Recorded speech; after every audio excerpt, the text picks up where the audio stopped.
Temos uma piada enviada por Rodrigo. Uma senhora está em casa à noite quando vê um vulto passar. Com o maior cuidado, se aproxima dele por trás, agarra os testículos do vulto. Gente, que tem gente mandando coisas. Agarra os testículos com força e diz: quem é você? Maior silêncio.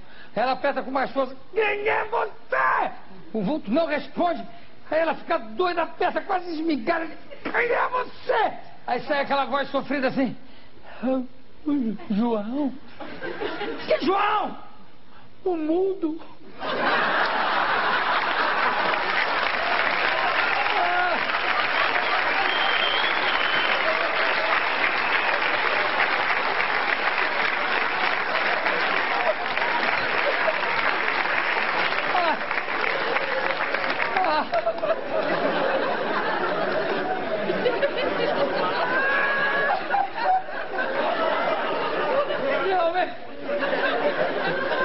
Que coisa!